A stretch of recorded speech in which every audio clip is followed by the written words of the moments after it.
Hi, my name is Daniel. I'm 37 years old, and until about a year ago, I thought I was living a fairly ordinary, even enviable, life. I had a stable job in it, nothing glamorous, but it paid well enough. I had a house in the suburbs, two dogs that I spoiled like children, and at least I believed so the love of my wife, Claire.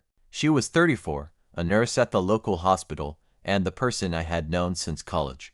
We'd been together for over a decade, married for 8 of those years. People around us would often say we were the perfect couple. That phrase rings in my head now like some cruel joke. I've always been the type who narrates my life internally. Maybe it's the programmer in me always cataloging, annotating, documenting. So when everything came crashing down, when the foundation of my marriage cracked in ways I never imagined, the only way I could process it was by telling the story, piece by piece, in excruciating detail. It's like keeping a log of a system failure, every minor error, every overlooked warning, every crash. Only this time, it wasn't a machine that failed, it was the life I built. If you looked at us from the outside, you'd see nothing wrong. We had our routines. Morning coffee together before she left for her early shifts. Weekend hikes when she was off duty. Dinners with friends every other Friday. We laughed a lot. At least, I thought we did. She had this way of wrinkling her nose when she laughed, and it always reminded me of the very first time we kissed in that tiny off-campus apartment years ago. I was convinced that the love we shared back then had somehow been preserved, uncorrupted, despite the years, the stress, the bills, the dull grind of adulthood. I was wrong.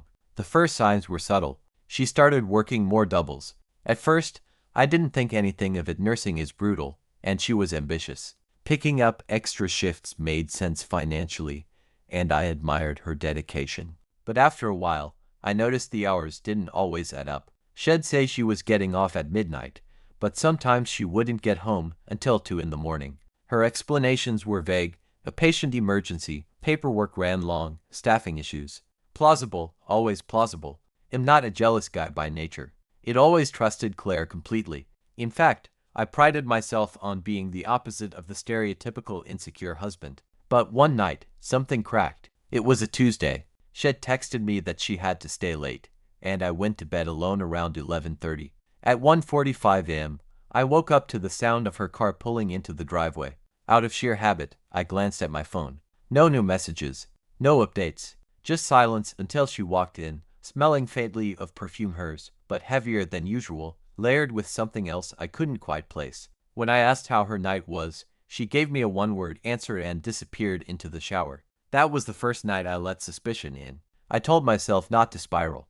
I reminded myself of all the years we'd been happy, all the reasons I had to trust her. But it gnawed at me. Over the next few weeks, I started paying attention in ways I never had before. I noticed how often she'd step outside to take a call, her voice hushed, her laughter too light, too rehearsed. I noticed how she guarded her phone like a teenager, always face down on the table, always with notifications cleared. And then there was the night I couldn't stop thinking about. A Saturday, late summer. We were supposed to go to dinner with friends. At the last minute, she claimed she was exhausted and told me to go without her. I almost stayed home, but she insisted. So I went, and when I returned around 11:30, her car was gone.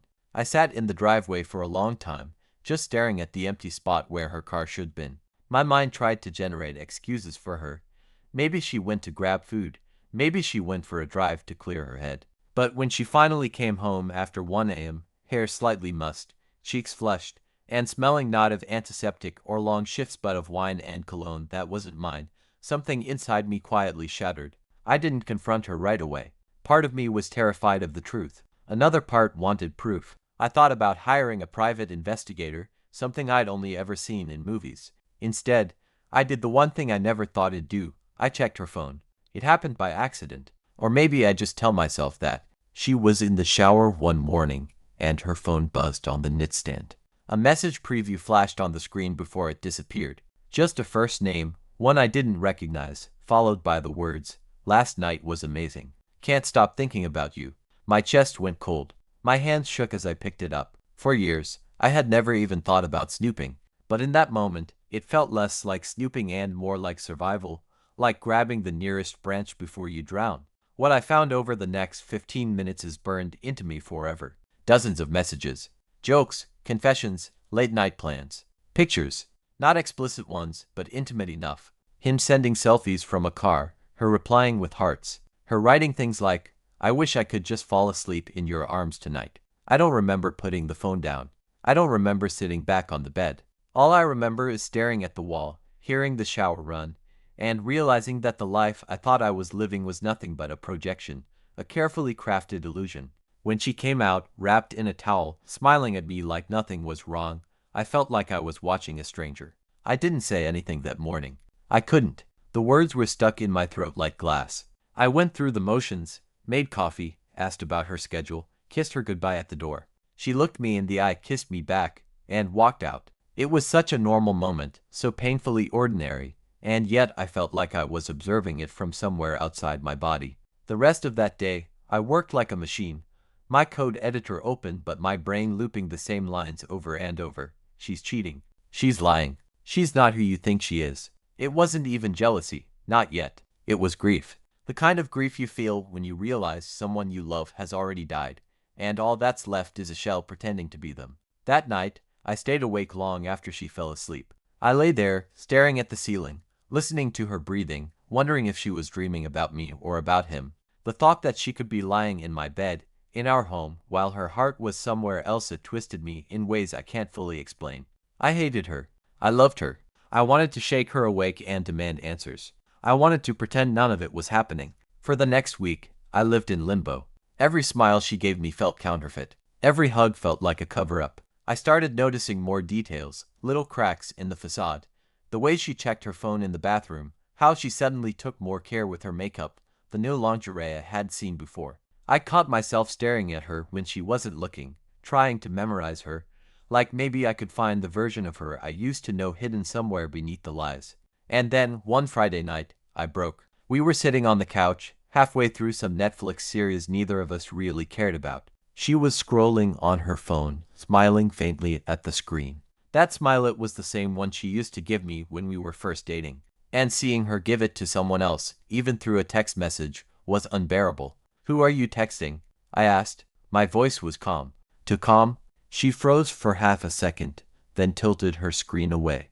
"Just Megan from work." "Let me see." Her eyes flicked to mine. Suspicion, panic, calculation, all in the span of a heartbeat. "Why?" she said, her tone light, almost dismissive. "Because I know it's not Megan." The silence that followed was thick, suffocating. She set the phone down on the coffee table, face down of course, and folded her arms. "What are you trying to say, Daniel?" And that was it. The dam broke. "I'm saying I know you're seeing someone else. I've seen the messages. I know about the nights you weren't really at work. I know." Her face drained of color, then flushed red. She opened her mouth, closed it, then finally spat out, "You went through my phone." That was her first reaction. Not denial, not apology. Anger at me for discovering the truth. "Yes," I said. "And now I need you to tell me how long this has been going on." She stood up, pacing, running her hands through her hair. "You had no right, Claire. Don't. Just answer me." For a long moment, she wouldn't look at me. Then, finally, she sank back onto the couch, her shoulders slumped, her eyes glassy. And in the softest voice it ever heard from her, she said, "About 6 months." 6 months. Half a year of lies. Half a year of sneaking around, of looking me in the eyes every day and pretending nothing was wrong. I felt like the floor opened beneath me. "Why?" I asked. It came out broken, almost like a child. She wiped at her face, but the tears kept coming. "I don't know. I didn't mean for it to happen. I love you, Daniel. I swear I do. But I met him at the hospital. He listened to me in ways you didn't anymore. It just happened." That line, "it just happened," is something you'll never forget. As if betrayal were some force of nature, like rain or wind, not a choice she made every single day for half a year. I laughed then, a bitter, hollow laugh that didn't sound like me. "It just happened. Claire, you planned nights with him. You told him you wished you could fall asleep in his arms. You bought new underwear for him. That doesn't just happen. That's deliberate." She was sobbing by then, clutching at me, begging me to forgive her. She swore it was over, swore she'd cut him off, swore I was the only one she truly loved. And God help me, part of me wanted to believe her. But another part, the part of me that had stared at those texts, that had smelled his cologne on her skin, knew there was no going back. That night, I didn't sleep in our bed. I took a blanket and lay on the couch, staring at the ceiling until dawn. The dogs curled up beside me, their quiet breathing the only thing that kept me from falling apart completely. The morning after the confrontation, everything felt surreal. She moved around the kitchen like a ghost, making coffee, frying eggs, pretending like the world had shifted under us. I sat at the table, staring into my mug, unable to eat. Every time I looked at her, all I could see were the words she had written to him. I wish I could fall asleep in your arms. I couldn't pretend. Not anymore. I can't do this, Claire, I said finally. My voice sounded flat, foreign. She stopped mid-motion, spatula hovering above the pan. Can't do what? This. Us. The marriage. I can't live with this. Her eyes welled up instantly. She rushed to my side, kneeling beside me, clutching my hand. Daniel, please. Please don't throw this away. I made a mistake, but it doesn't mean I don't love you.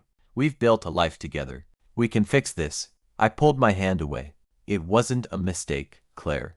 A mistake is forgetting to buy milk, or saying something hurtful in anger. This was 6 months of lying. 6 months of looking me in the eye and choosing someone else. That's not a mistake. That's who you are now. She sobbed, begged, promised therapy, promised to cut him out completely. But I knew. I knew even if she never touched him again, the image of her with him would haunt me forever. I would never be able to kiss her without wondering if she was comparing me to him. I would never trust her silences, her late nights, her smiles at her phone. The foundation was gone. That night, I packed a bag. She followed me around the house, pleading, desperate, clinging to my arm. I couldn't look at her. The woman I married, the one who laughed at my dumb jokes, who danced barefoot in our kitchen, who whispered forever into my ear on our wedding night, she was gone. Or maybe she was never really there. Maybe I'd been in love with an illusion all along. I stayed at a friend's place for a while. He didn't ask questions, just handed me a beer and gave me the spare room. I spent hours lying awake, staring at the ceiling, replaying everything. The first time I saw her in that college library, the nervous way she tucked her hair behind her ear when I asked her out, the way my heart raced when she walked down the aisle, and then those messages, that smile she gave to another man, the scent of cologne that wasn't mine.